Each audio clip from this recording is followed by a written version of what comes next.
Se me ocurre que la mejor definición de liberalismo, que ha sido tan mal interpretado, es el respeto irrestricto por los proyectos de vida de otros. Esto implica que el uso de la fuerza va a ser solo con carácter defensivo y nunca ofensivo. Y la prueba o el test no es la tolerancia con las personas que comparten nuestro proyecto de vida, sino las personas que disienten con nuestro proyecto de vida. Solo en este contexto se puede recurrir a la fuerza cuando hay lesión de derechos de terceros. Ahora, en este contexto me parece que es importante que el liberal considera, y de otras corrientes de pensamiento también eventualmente coinciden en esto, que el conocimiento es un proceso de prueba y error que no tiene término. Nunca hay algo cerrado y terminado. Karl Popper nos enseña que el conocimiento tiene el carácter de la provisionalidad y está abierto a refutaciones. Cada nueva refutación significa un avance en la ciencia y un avance en el conocimiento. En este sentido, a mí personalmente me resulta especialmente atractivo el lema de la Royal Society de Londres, que dice nullius in verba, quiere decir no hay palabras finales. Esto viene de un verso de Horacio. Y en este sentido, la ideología es algo absolutamente antitético al espíritu liberal.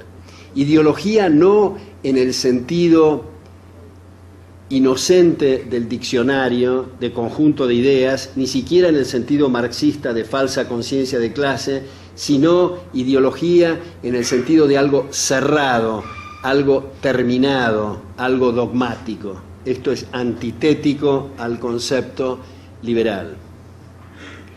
Y acá viene un asunto que me parece de interés. Hay algunas personas que con la mejor de las buenas voluntades considera que es liberal en lo político, pero no en lo económico. Acá quiero hacer una distinción. Cuando se habla de liberalismo en lo político, quiere decir que se adhiere a marcos institucionales que son compatibles con la sociedad abierta. Y si se dice que se es liberal en el campo económico, hay aquí una contradicción, porque lo político o lo institucional es el continente y lo económico es el contenido. Entendiendo por económico, también me parece importante subrayar, no solo la concepción neoclásica de algo con ruido a metal y puramente crematístico, sino en el sentido de Ludwig von Mises, de económico como asimilable a la acción humana. Esto es, que todos estamos usando determinados medios para el logro de determinados fines. Esto es, en el proceso y en la investigación económica se vio que no hay diferencia esencial en el proceso y en las características de la acción cuando tiene como meta o como objetivo final lo material respecto a lo no material. En todo caso, no tiene sentido decir yo respeto la libertad en el campo político, pero cuando la gente quiere utilizar el fruto de su trabajo para comprar o abstenerse de comprar, se dice que eso no está permitido. Entonces, ¿qué sentido tiene el decir que se suscriben marcos institucionales respetuosos de la libertad? Quiero hacer otra aclaración que es muy importante, y es la diferencia de lo que quiere decir un liberal cuando está hablando de un empresario. Cuando está hablando de un empresario o de un comerciante, el liberal se está refiriendo a aquellas personas que para mejorar su patrimonio personal no tienen más remedio que atender las necesidades de su prójimo, sea vendiendo micrófonos, computadoras, mesas o lo que fuera. El empresario que da en la tecla, o sea, acierta en su conjetura respecto de lo que quieren los consumidores, gana, y el que no acierta, quiebra o disminuye sus ganancias. A mi juicio, una de las inmoralidades más grotescas de la historia económica de la humanidad han ocurrido en Estados Unidos con los llamados bailouts o salvatajes. Esto es, que los pequeños empresarios y los que no tienen poder de lobby se ven obligados a financiar bancos, compañías de seguros e industrias automotrices que han sido ineptas, irresponsables o las dos cosas al mismo tiempo.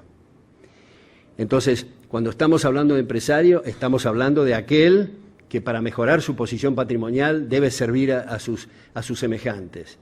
No a los ladrones de guante blanco, a los varones feudales, a los cazadores de privilegios, que lamentablemente estamos en América Latina y en otras partes muy rodeados por estas características. Si nosotros pudiéramos grabar una reunión de directorio de genuinos empresarios, la discusión va a ser entre temas de comercialización, de marketing, de administración, de finanzas, de personal, etcétera.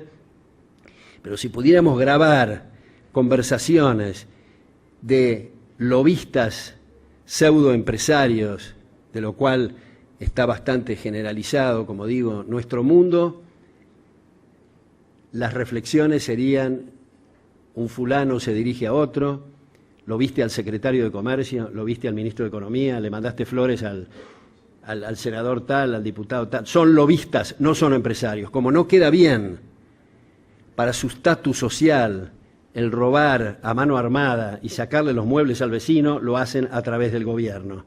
Siempre que se habla de mercados cautivos, de protecciones arancelarias, de privilegios de distinta naturaleza, esto afecta gravemente al consumidor.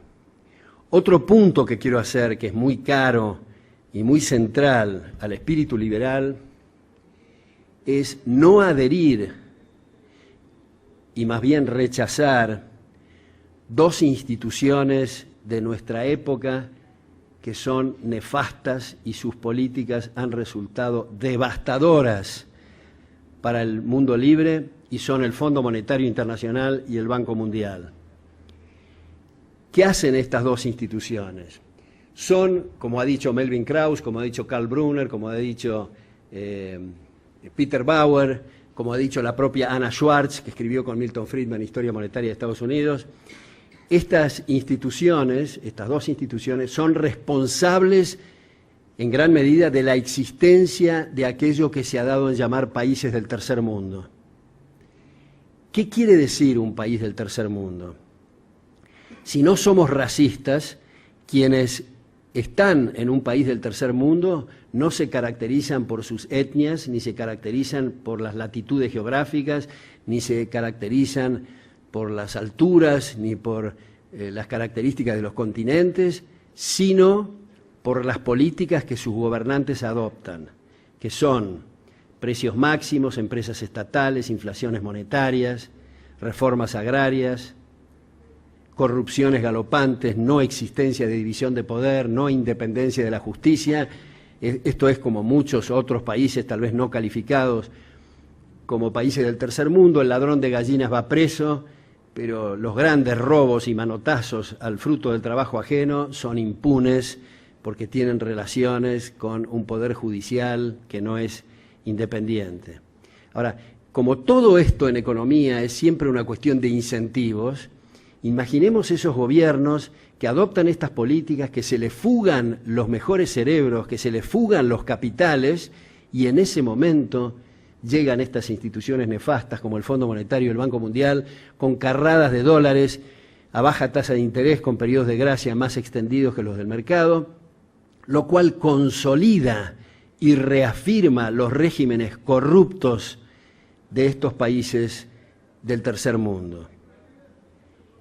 lo cual va, dicho sea de paso, muchas de esas carradas de dólares a los bolsillos personales de los ministros y de los presidentes, que como todo buen canalla, digamos, buscan abrir cuentas numeradas en Suiza y en otros lugares para salvarse de las políticas nefastas que adoptan en sus propios países. Como ustedes recordarán, Idi Amin Dada, el expresidente de Uganda, su patrimonio líquido era 8.000 millones de dólares, tenía una pista de Concorde en su pueblo de Uganda, y este racista nazi totalitario en las Naciones Unidas recibió una ovación de pie cuando empezaba a hablar y cuando terminó y el secretario general le dio una comida de gala a este personaje que Paul Johnson llamaba el primer caníbal con refrigerador, puesto que las personas que engullía las tenía en su refrigerador personal.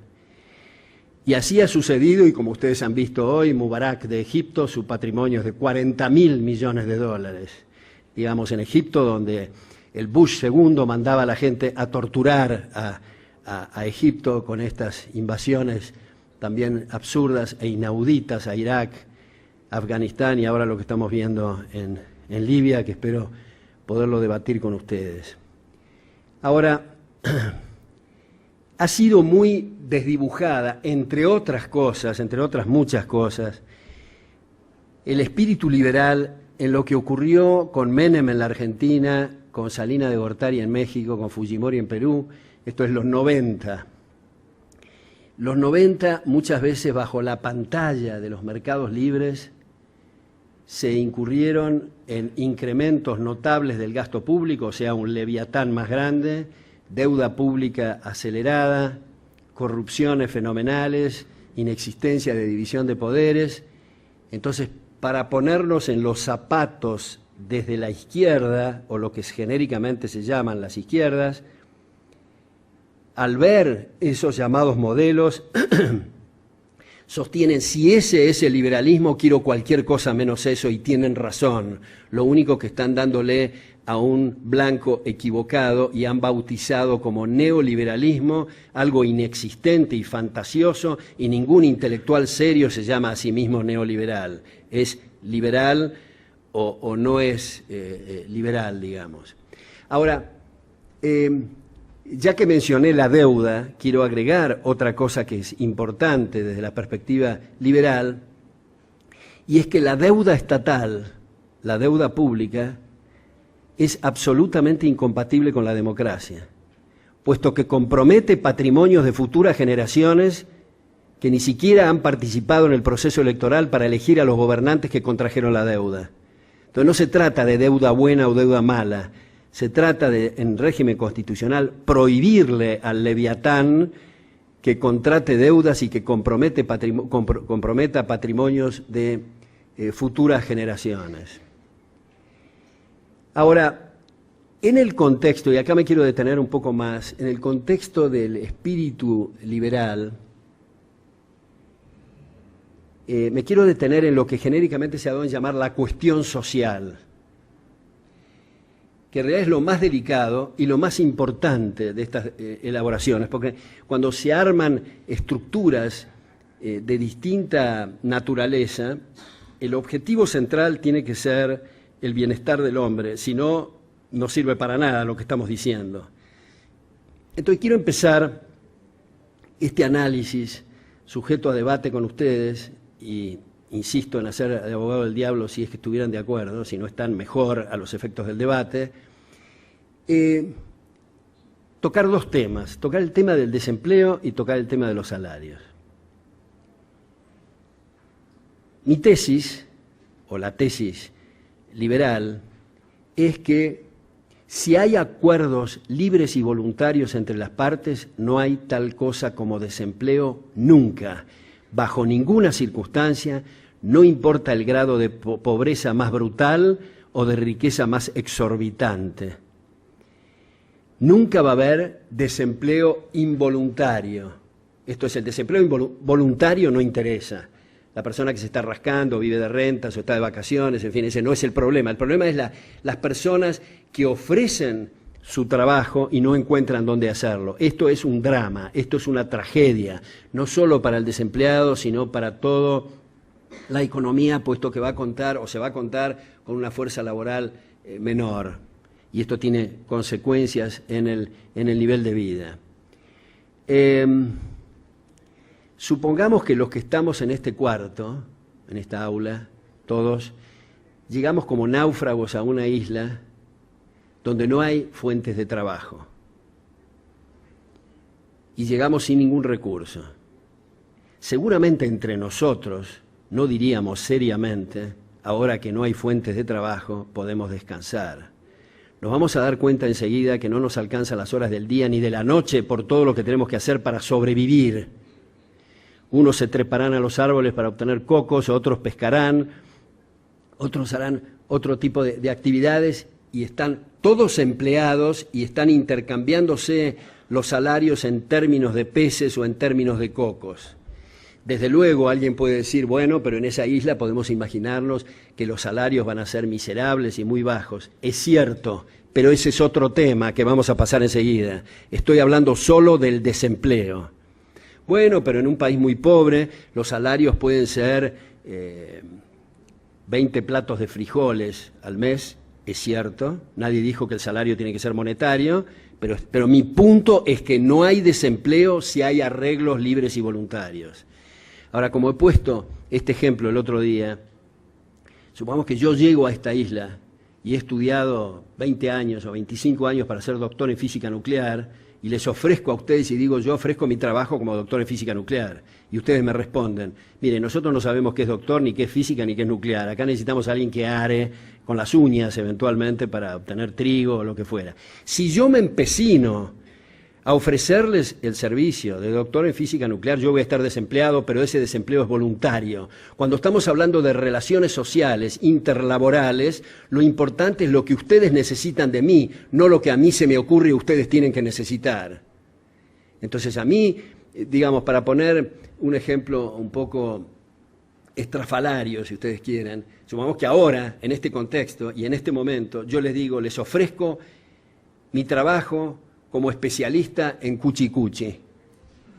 Ustedes me dicen, no sé de qué diablos está hablando este fulano, pero en fin, eso no, si yo me empecino en ofrecer mis labores como cuchicuchense, voy a estar desempleado y tengo todo el derecho de hacerlo y todo el derecho de insistir en que quiero que me tomen como cuchicuchense, pero voy a estar desempleado.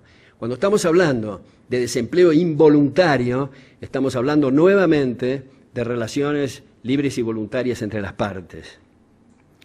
Ahora, ¿cómo es entonces? Porque claro, los estudiantes de economía que lo tienen más claro, digamos, eventualmente que otros, en realidad estamos hablando de economía, estamos hablando de precios y estamos dando cátedras de economía porque los recursos son escasos y las necesidades son ilimitadas. Si los recursos crecieran en los árboles y hubiera de todo para todos todo el tiempo, no habría necesidad de hablar, la palabra derroche no tendría sentido, asignación de recursos tampoco, precios tampoco. Sin embargo, dado que hay recursos escasos y necesidades ilimitadas, tenemos que contemplar que el recurso por excelencia es el trabajo.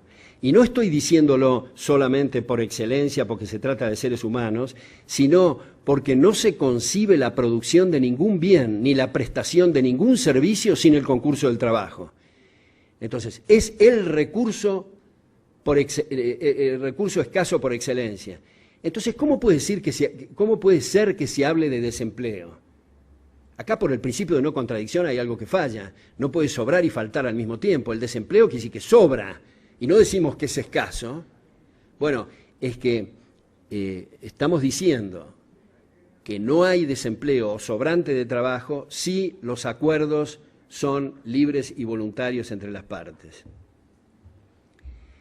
Entonces, ¿cómo ocurre que en Guatemala, en la Argentina, en Alemania y en Estados Unidos hay desempleo? Bueno, porque no hay arreglos libres y voluntarios.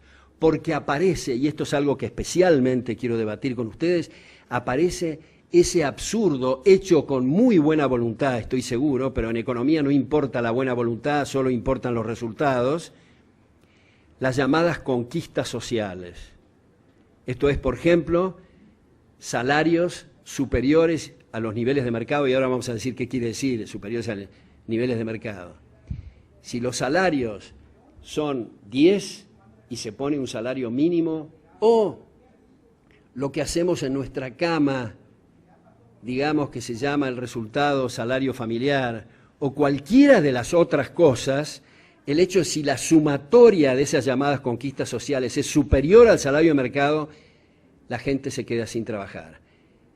Vamos a poner este ejemplo. Supongamos que el gobernante actual de Guatemala decide en un acto de gran sensibilidad social de poner los salarios de todos los guatemaltecos a $40.000 mensuales, y supongamos que funciona el control de policía para que nadie pueda contratar abajo de $40.000. ¿Qué hizo el gobernante en la práctica? Los condenó a todos los guatemaltecos a morirse por inanición.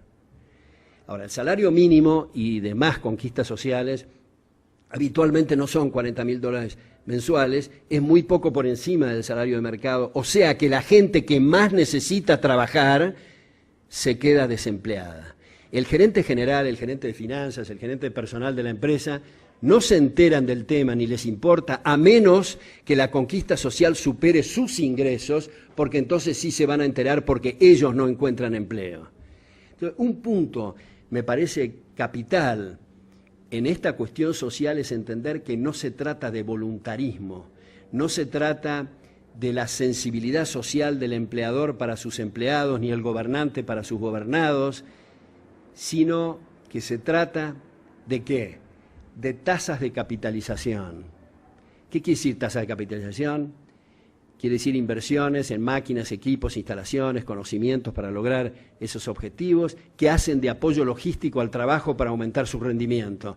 No es lo mismo arar con las uñas que arar con un tractor. No es lo mismo pescar a cascotazos que pescar con una red de pescar. Esos son equipos de capital que permiten mayores ingresos por unidad de tiempo. A veces se dice, bueno, pero no seamos exagerados en este asunto, porque, por ejemplo, la gente en la India es, digamos, menos trabajadora que la gente, que los alemanes, que son más estructurados, que trabajan más. Eso es exactamente al revés. El agricultor alemán, trabaja con tractores con aire acondicionado, con música, en fin. Tienen una alta productividad, sus jornadas laborales son más cortas y ganan 600 veces más que su colega en Calcuta, que trabaja 14 horas con moscas en la frente. ¿Y cuál es su equipo de capital? Un palito, y esa es la diferencia. No se trata de más bondad, menor bondad, ser agarrado, no ser agarrado, se trata simplemente de tasas de capitalización. Cuando un pintor de brocha gorda de La Paz, Bolivia, se muda a Houston, Texas, y gana 200 veces más, con su mismo pincel, su misma pintura, sus mismos defectos y sus mismas virtudes, gana, digamos, 300 veces más. ¿Qué pasa? ¿El texano es más generoso y el boliviano más agarrado? No, el texano no tiene más remedio que pagar salarios más altos porque la tasa de capitalización se lo exige. Por eso es que en países de alta tasa de capitalización, de altísimas tasas de capitalización, no existe tal cosa, por ejemplo, como servicio doméstico. ¿Pero qué pasa en Canadá y en Estados Unidos? ¿El ama de casa no quiere tener servicio doméstico? No, es que no lo puede pagar, porque hay que sacarla a la persona como subgerente de Kodak y pagarle $6.000 y no amerita. Es típico de países subdesarrollados y de países pobres que alguien decida tener 10 personas que lo abaniquen a la hora de la siesta. Pero si esa persona se muda a Nueva York y sigue con la misma manía que lo abaniquen a la hora de la siesta, tiene que pagar $7.000 la abanicada. Y es muy caro. La productividad por hora trabajada aumenta con las tasas de capitalización. Vamos a tratar de ilustrarlo de esta manera. Supongamos que ahí en ese atril fuera un país y viene capital de afuera. En realidad lo que voy a decir es lo mismo si se forma capital o ahorro interno, pero queda más claro y es más didáctico si digo viene capital de afuera. Vamos a hacer dos supuestos acá, en ese país que es el atril. Primero, que los arreglos contractuales son libres y voluntarios, pero supongamos es un país muy pobre y están ganando, no sé, qué sé yo, $100 mensuales. Segundo, quien va a invertir tiene que estar seguro que si va a visitar al gobernante para tener algún privilegio, el gobernante le va a decir, mire, discúlpeme, a mí no me haga ninguna pregunta. Pregúntele a la gente. Si la gente acepta su producto, usted va a ganar y si no va a quebrar. Incluso el café que estamos tomando lo tiene que pagar usted porque si no lo tengo que transferir a los contribuyentes. Si está seguro que no puede obtener privilegios y es un mercado abierto, ocurre lo siguiente. Primero, ¿qué tiene en la cabeza el capitalista que invierte en ese país? Solo una cosa, y es servir el capital, obtener el mayor retorno sobre la inversión posible. Si ese gerente, ese administrador, ese empresario, ese capitalista tuviera otras ideas fantasiosas en la cabeza, van a prescindir de él en la primera asamblea de accionistas. Así que la idea es servir el capital. Ahora se pregunta, ya que no puedo robar, es decir, pasar por el gobierno y obtener un privilegio, no tengo más remedio que servir. ¿Y qué voy a servir? Más productos de los que ya existen en ese mercado o nuevos productos. Ahora, ¿cómo hago para conseguir trabajo manual e intelectual para hacer esos productos? Están todos ganando, dijimos, $100. No tengo más remedio que ofrecer 150. No tengo ganas. Me gustaría pagarles 30, pero tengo que pagarles 150 si quiero obtener trabajo intelectual y o manual. Y si en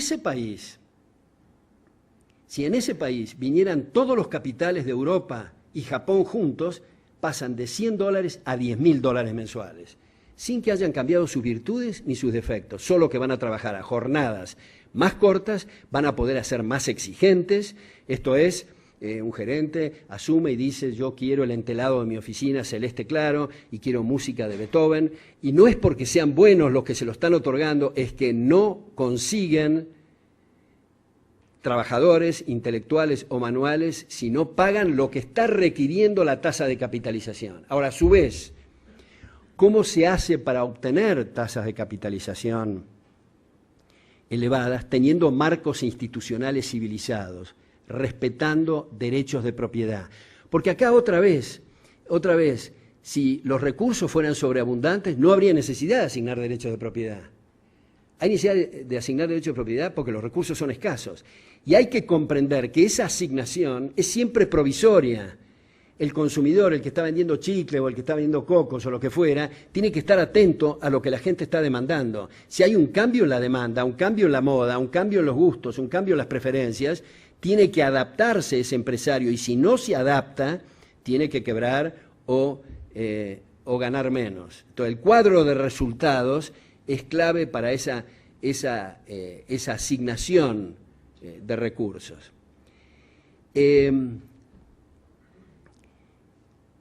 A veces se dice y se caricaturiza esta cuestión laboral imaginándose un fulano muy bien vestido, con galera, generalmente con un abdomen muy pronunciado, con una cadena de oro bastante pesada que le cruza el abdomen, y está negociando con una persona que está descalza, que no tiene para llegar a fin de mes, eventualmente a fin de semana, eventualmente a fin del día. Y se dice, pero no me digas seriamente que vos vas a permitir que se negocie entre estos dos fulanos. Es que ahí hay un error tácito, implícito en este razonamiento, y es que es absolutamente irrelevante cuál sea el patrimonio líquido neto o cuál sea el volumen que tiene depositado en cuenta corriente las partes. Lo importante es cuál es el salario de mercado. Por ejemplo, supongamos que George Soros sea el más millonario de la comunidad y llega a determinado lugar en Uruguay y pregunta, ¿cuánto cuesta pintar mi casa? Y le dicen 10.000 pesos. Ah, pero yo como tengo una cuenta corriente muy abultada y además un patrimonio neto fenomenal, voy a pagar 500. Bueno, no pinta su casa. Por definición, si el salario de mercado es 10.000, las tasas de capitalización están exigiendo 10.000, no pinta su casa. Importa nada cuál sea su patrimonio. No importa si está quebrado o si gana muchísimo, tiene que pagar 10.000 si va a pintar su casa. Hay un elemento que también, estas cosas en general están hechas con el mejor corazón y el mejor espíritu, pero otra vez lo que importa cuáles son los resultados, no el espíritu con que se hacen estas políticas. Y es el establecimiento del impuesto progresivo. Se dice, bueno, es lo lógico, arrancarle más recursos a los que más tienen, en fin.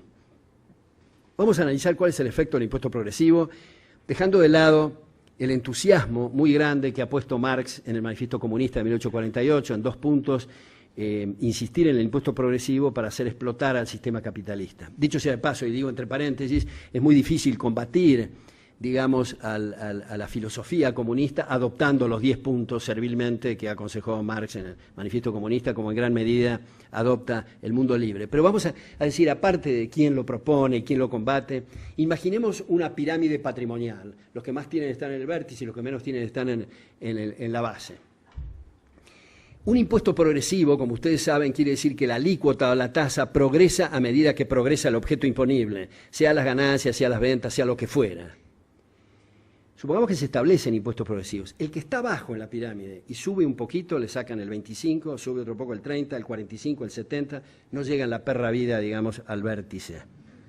Hay un sistema feudal que se está estableciendo con el impuesto progresivo y está atacando una base muy importante de la sociedad abierta, que es la movilidad social. En un sistema abierto, el que está en el vértice y no sirve tiene que bajar con la velocidad necesaria, y el que está en la base y sirve tiene que subir con la velocidad necesaria. En países donde hay fuertes impuestos progresivos y vemos que hay alguna movilidad social, es porque están evadiendo o se ganaron la lotería, pero dentro del sistema es imposible progresar.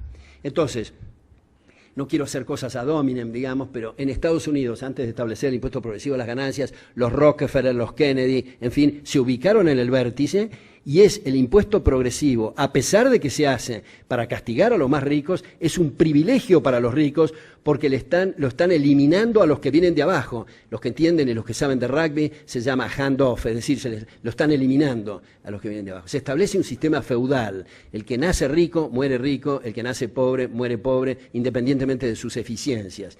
Primer defecto muy grave del impuesto progresivo. Segundo defecto: altera las posiciones patrimoniales relativas. Esto es, todos los que estamos en este cuarto tenemos posiciones patrimoniales relativas, de 2 a 6, de 3 a 1, lo que fuera. Si hay un impuesto proporcional, esto es, todo el mundo paga el 10%, y ya se sabe que el 10% de 1.000.000 es más que el 10% de 1.000. O sea, el que está ganando más, paga más, pero todos con la misma alícuota.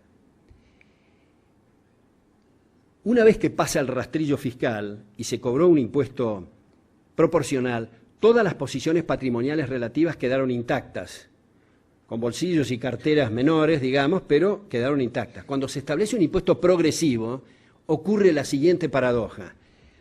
Vamos al supermercado, compramos chocolate, lechuga, en fin, estamos distribuyendo allí ingresos, estamos asignando factores productivos, estamos determinando posiciones patrimoniales relativas, estamos premiando más al del chocolate que el del durazno o lo que fuera.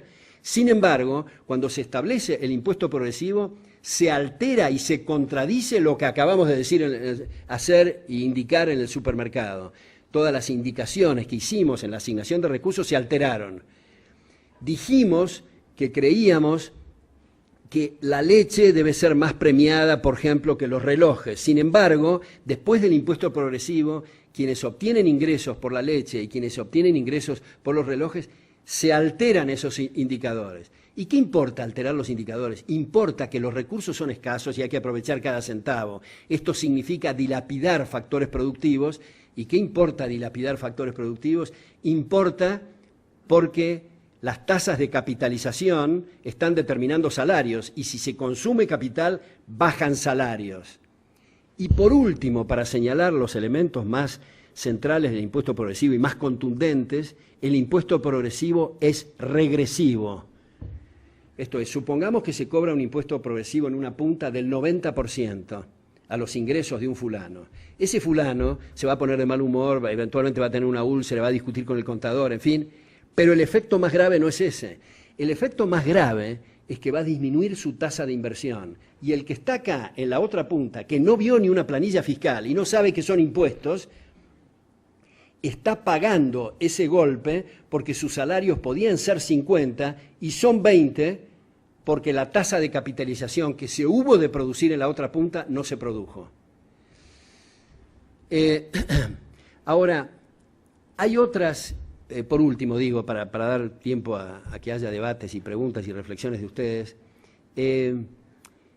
estos modelitos absurdos que se enseñan en las cátedras de economía en general, como el de competencia perfecta. Este es uno de los absurdos más increíbles de la historia occidental, yo diría.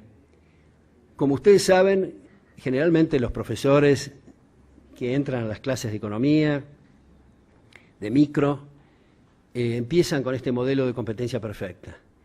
Que uno de los supuestos del modelo de competencia perfecta es el conocimiento perfecto. Pues si hay conocimiento perfecto, no hay arbitraje, no hay empresarios y no hay competencia. Esto es algo que debería de ser borrado de las cátedras universitarias y los programas. Y es en este sentido interesante ver la biografía intelectual o la autobiografía intelectual de Raúl Prebisch, Capitalismo Periférico se llama, donde él dice, básicamente, los mejores años de mi vida, los más entretenidos los pasé en la Facultad de Ciencias Económicas de la Universidad de Buenos Aires frente al pizarrón con estos modelos. Luego salí a la realidad y vi que no tenía nada que ver con lo que me habían enseñado, ergo, y acá viene el salto lógico, el intervencionismo estatal. Pero lo que estaba mal era el modelo que le enseñaron. Por eso, la tradición de la escuela austríaca, de Hayek, de Mises, en fin, Kirchner, Israel Kirchner, muestran la economía como un proceso y no como estados de equilibrio o modelos de competencia perfecta. Entonces, ahora, ¿de qué depende en última instancia la comprensión de esto? Porque todos quieren la felicidad en general, quieren la felicidad de su prójimo. Nadie en campaña dice, quiero las hambrunas, las pestes y la desesperación de mis congéneres. Nadie dice eso, ni de los trotskistas más extremos o de los liberales. El tema es cómo. Entonces tenemos que dejarnos de fantasías, de no repetir lo que se ha venido repitiendo en los últimos 60 años, básicamente, en el llamado mundo libre, y prestar un poco de atención qué significan estas instituciones internacionales que me mencioné, como el Fondo Monetario y el Banco Mundial, qué significan estas conquistas sociales, qué resultados producen especialmente para los marginales y para los más pobres. Muchas gracias. Espero las preguntas. Gracias.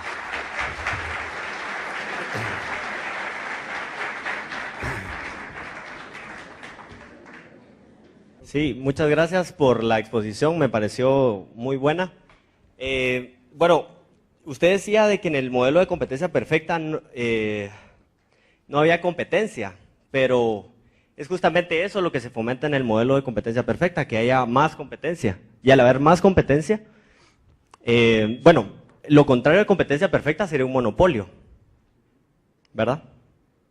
Siga con la pregunta. Y bueno, los monopolios realmente es lo que, bueno, todos los países están en contra de los monopolios, incluso Estados Unidos y todos los países desarrollados saben que el monopolio lo que incentiva pues es a la desigualdad, al hecho de que pocas personas tengan y puedan elevar los precios debido a que no tienen competidores. Y entonces la competencia perfecta, en mi punto de vista, es buena para Guatemala y para toda sociedad, al igual que, por eso hay leyes antimonopolio, porque se necesita de que haya competencia para que los empresarios tengan esa regulación. Bueno, yo creo que no se ha manejado de la mejor manera poniendo pues tasas impositivas a productos, pero bueno, yo creo que aquí, ¿quién de nosotros compra un yate? Bueno, tal vez más de alguno, ¿verdad? Pero si tenemos, o sea, si tenemos, era un comentario, realmente no era, bueno, mi pregunta sería como, bueno, realmente yo apoyo el libre comercio, realmente, porque yo creo que incentiva a los empresarios a poder desarrollar.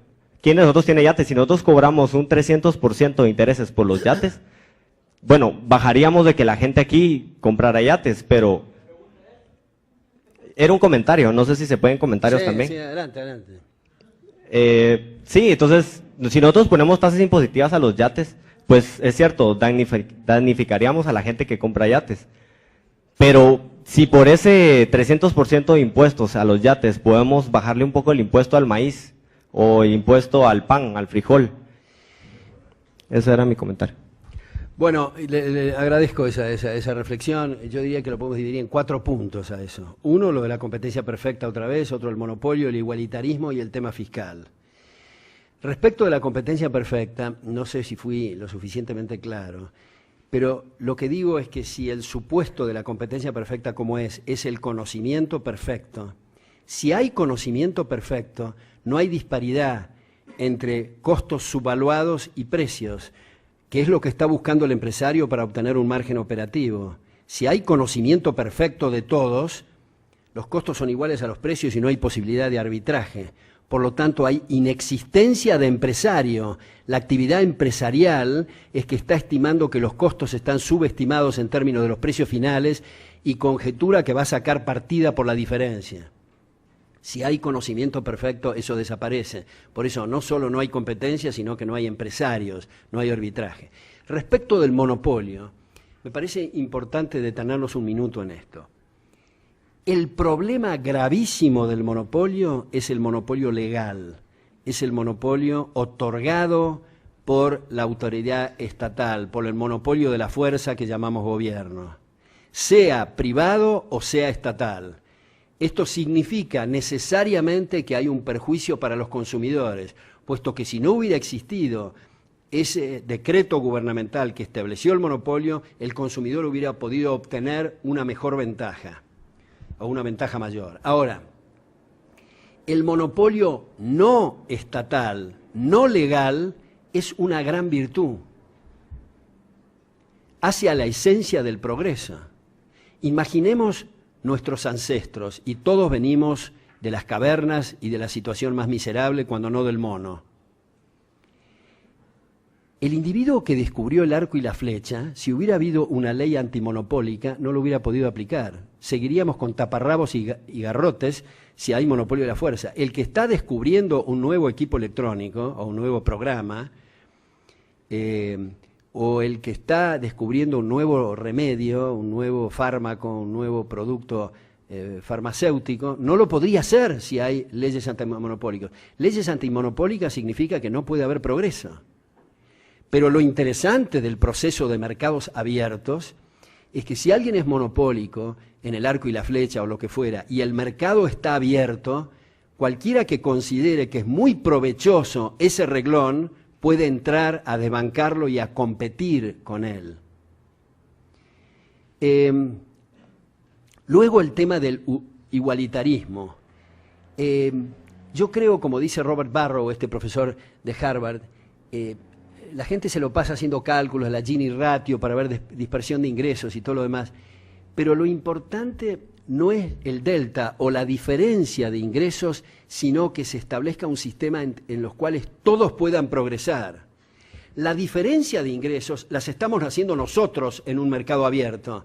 O sea, si le damos muchos recursos al que vende camisas, estamos haciendo una diferencia entre el que vende camisas y pantalones. Ese delta lo estamos estableciendo nosotros y es importante que así sea si consideramos que es una buena asignación de recursos. Desde luego que si observamos una serie de pseudoempresarios o varones feudales que aumentan sus patrimonios, o gobernantes o políticos que obtienen recursos mal habidos, esas diferencias de rentas y patrimonios son una injusticia fenomenal. Pero no es eso lo que estoy hablando, sino en mercados abiertos. Y por último, la cuestión fiscal que usted mencionaba. Lamentablemente, en estos sistemas, los gobiernos, que teóricamente son para proteger los derechos de los gobernados, tratan al contribuyente como si fuera una planta de un limonero, digamos, que hay que exprimir al máximo sin destruir la planta porque se quedan sin ingresos. Eso no es una forma de respetar al contribuyente. Entonces, hay una maraña brutal de impuestos, unos se superponen a otros, nadie entiende cuánto tiene que pagar y tenemos que caer en esa figura, en esa especie de esperpento que son los expertos fiscales. Expertos fiscales que se podían dedicar a actividades útiles si hubiera un sistema simple desde el punto de vista fiscal y cualquier persona entiende lo que tiene que pagar. Pero hoy día la mayor parte de la gente, empresarios, en fin, actividades lucrativas, tiene que hacer un seminario para entender cuánto tiene que pagar de impuestos y cuando termina de hacer el seminario tiene que hacer otro porque se reformó la ley fiscal. Entonces es un embrollo. El punto es cobrar la menos cantidad de impuestos que se pueda para tener excelente seguridad y excelente justicia, que es generalmente lo único que los gobiernos no hacen.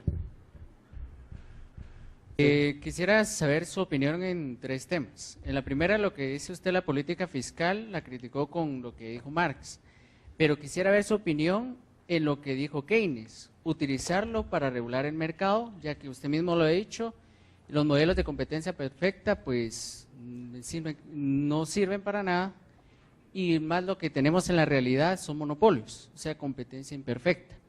Quiero saber esa es su opinión, ya que sería interesante saberlo bajo el punto de vista de Keynes. También quiero saber su opinión sobre, usted ha criticado también lo que era la reforma agraria, que era algo que venía en detrimento de la propiedad privada y también de la economía. Pero quisiera poner un ejemplo de Taiwán, que fue favorecido con los Estados Unidos y lograron hacer reforma agraria en Taiwán para poder desarrollarlo. Y miremos qué es Taiwán ahora.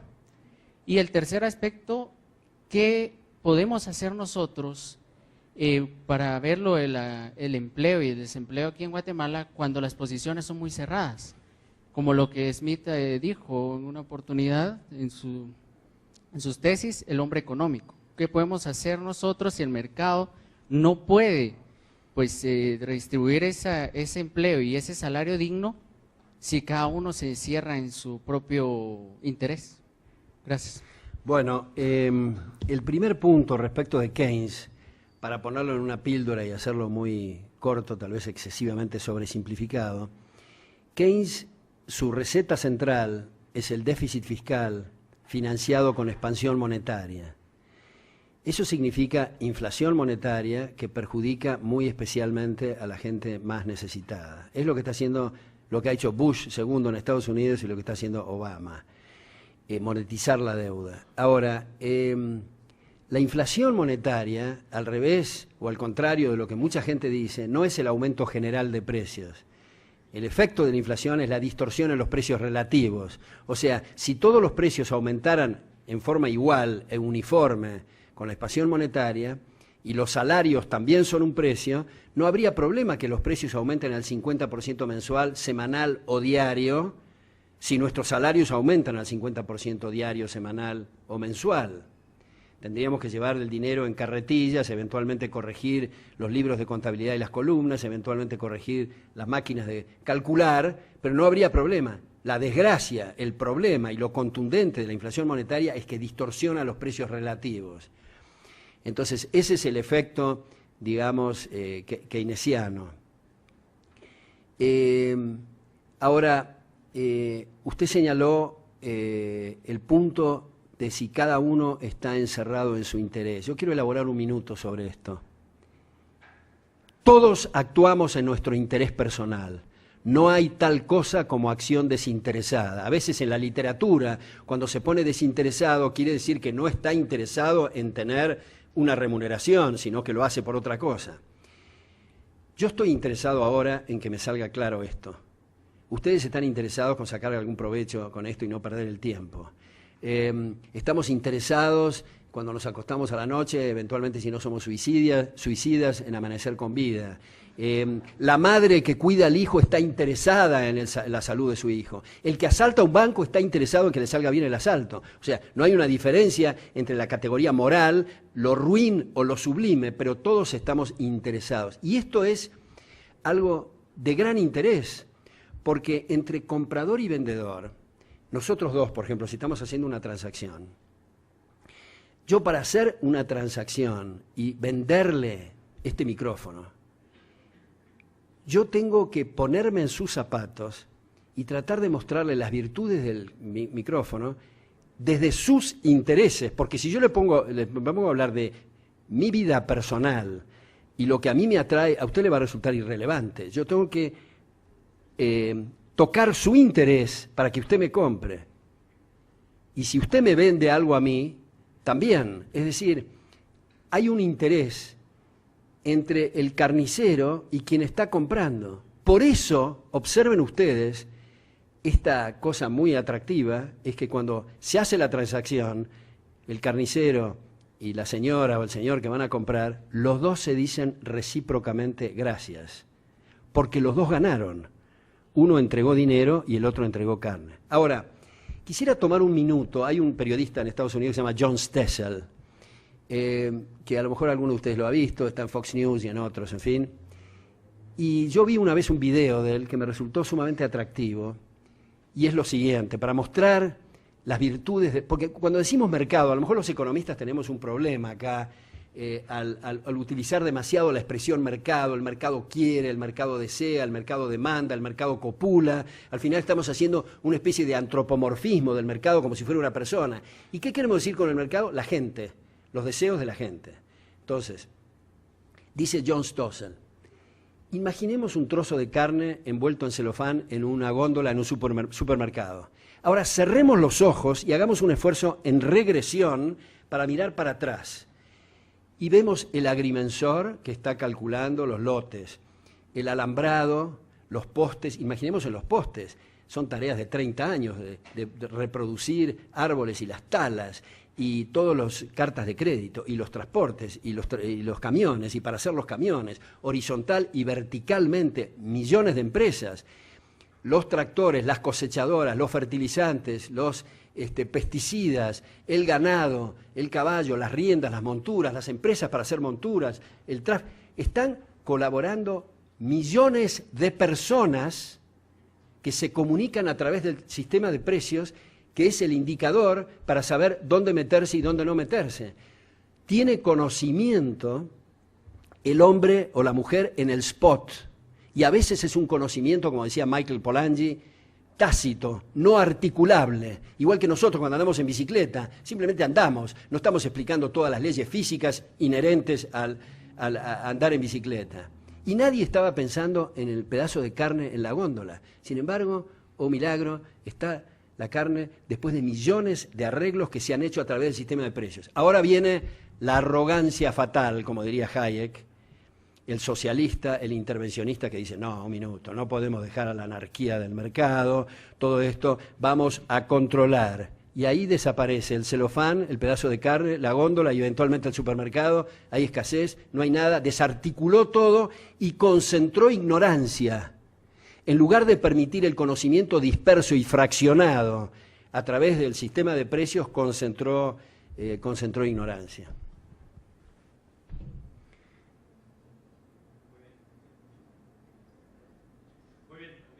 Me gustaría conocer realmente cuál es su postura en el enfoque de la tesis liberalista en el caso actual de China, la economía que está llevando China hoy por hoy y cómo es que está dominando el mercado global. Bueno, me parece muy interesante también esto y difícil la pregunta. Yo diría, esta es mi impresión, que sigue un poco la línea de Guy Sorman en este último libro que publicó que se llama China, el imperio de las mentiras.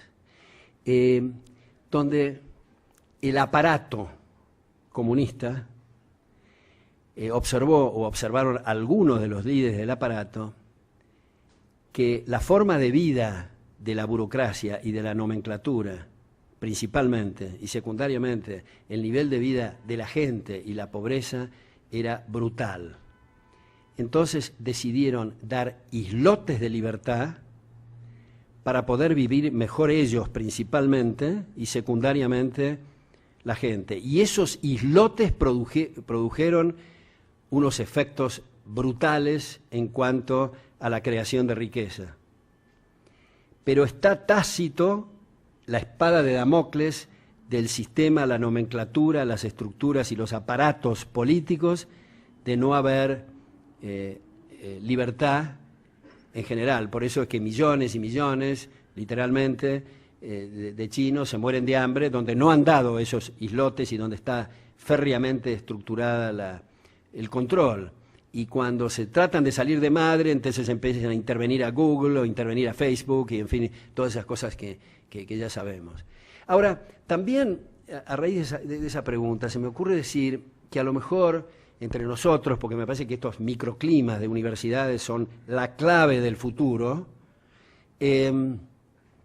podríamos elaborar un poco respecto de los sistemas políticos, no ahora de China, sino dado que decimos, bueno, China tiene que democratizarse, pero ¿qué queremos decir con democracia? ¿Qué es lo que está pasando, por ejemplo, en Venezuela o en Nicaragua o en Ecuador, en fin, en alguna medida en la Argentina también? ¿Es esto una cosa seria? ¿No es una burla al concepto de democracia desarrollado desde Aristóteles en adelante? ¿No es una burla a Giovanni Sartori? ¿No es una chanza de mal gusto cuando se dice que las mayorías tienen que respetar a las minorías? ¿O es que se trata la democracia de mayorías ilimitadas, en cuyo caso podríamos decir que Hitler era un gran demócrata? Yo creo que en gran medida, en vez de democracia, hay algunos países que establecen el sistema de la cleptocracia, esto es el gobierno de los ladrones, ladrones de vidas, de libertades y de propiedades. Esto es más serio que hablarle de democracia. Entonces, los límites al poder, fíjense que si ustedes observan las constituciones modernas, es una declaración de aspiraciones, de deseos, poco menos que hay el derecho a la carcajada profunda, no sé en qué constitución hay, a la felicidad suprema, porque no es cualquier felicidad, la suprema que otorga el gobierno.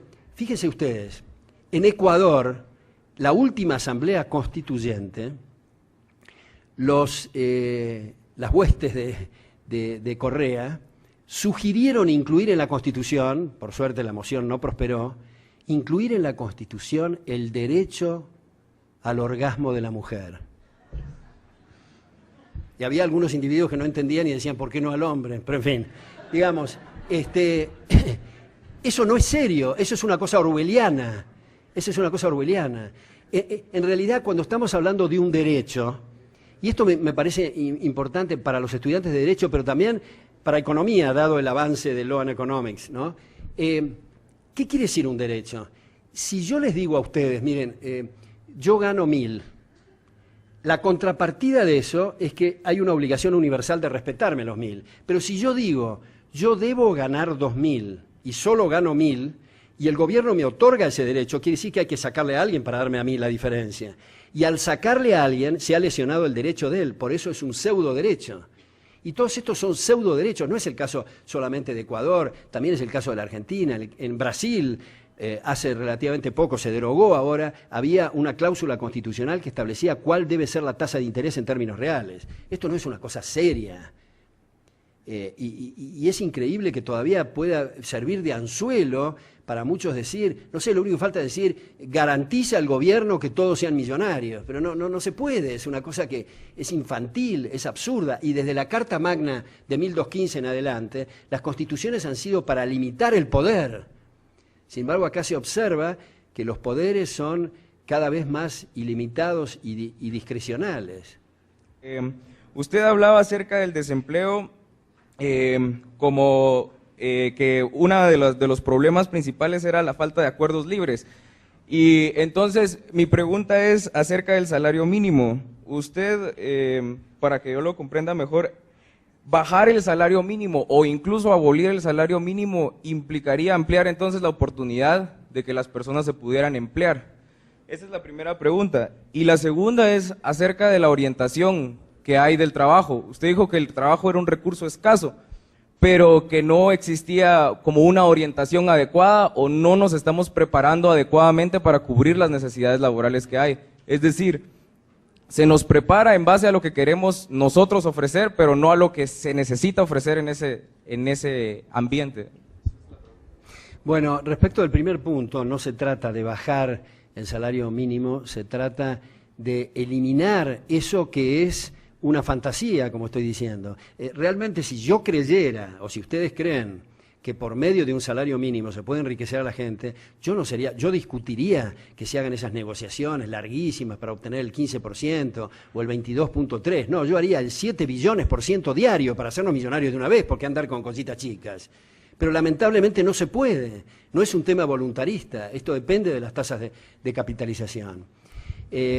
Respecto de la segunda parte, solamente para ilustrar esto del doctor en física nuclear y para poner énfasis en que tenemos que estar atentos a lo que los demás requieren de nosotros. Pero sé que hay mucha injusticia en esto, porque hay gente que observa que se necesita gente de tal profesión y hace esfuerzos y sacrificios notables para hacer esta carrera y resulta que después tiene que terminar manejando un taxi, digamos. Y eso es como consecuencia de sistemas nefastos que terminan distorsionando todos estos indicadores y produciendo un disloque fenomenal. Siento que no tengamos más tiempo porque he estado encantado con ustedes y espero haber tenido más tiempo para intercambiar ideas, pero ha sido un gran gusto para mí estar con ustedes. Muchas gracias.